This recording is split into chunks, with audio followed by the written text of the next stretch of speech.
আওয়ামী লীগ থাকলে অন্তত একটি গণতান্ত্রিক পরিবেশ থাকত। বিশ্বাস হচ্ছে না?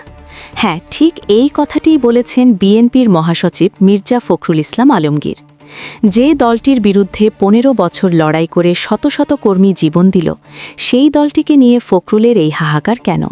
এটি কি কোনো সাধারণ বক্তব্য, নাকি পর্দার আড়ালে দিল্লির কোনো নীল নকশা বাস্তবায়িত হচ্ছে? পিনাকি ভট্টাচার্যের বিস্ফোরক এক বিশ্লেষণে বেরিয়ে এসেছে চাঞ্চল্যকর সব তথ্য।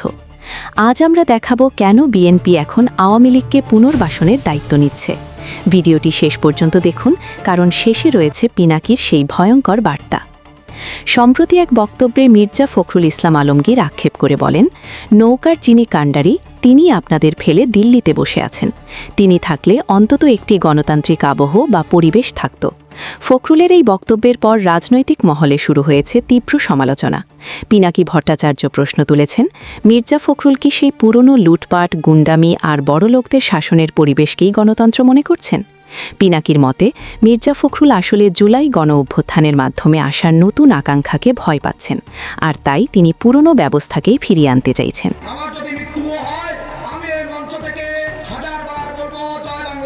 শুধু বক্তব্যেই সীমাবদ্ধ নয়, পিনাকি দেখিয়েছেন কিভাবে বিএনপির নির্বাচনী জনসভায় এখন প্রকাশ্যে জয় বাংলা স্লোগান দেওয়া হচ্ছে।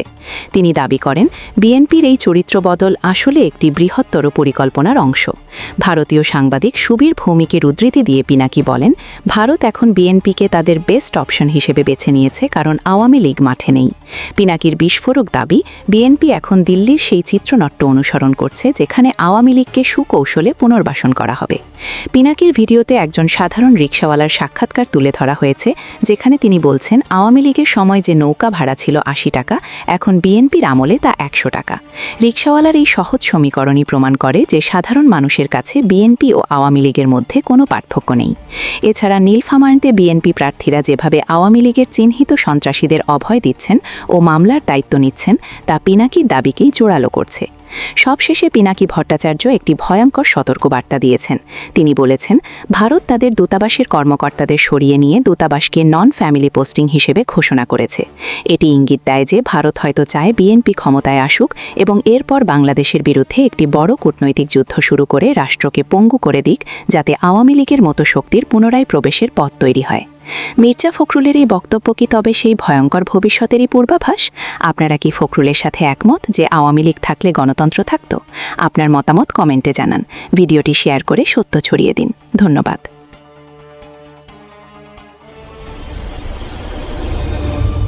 Subscribe to Flash 24 News now.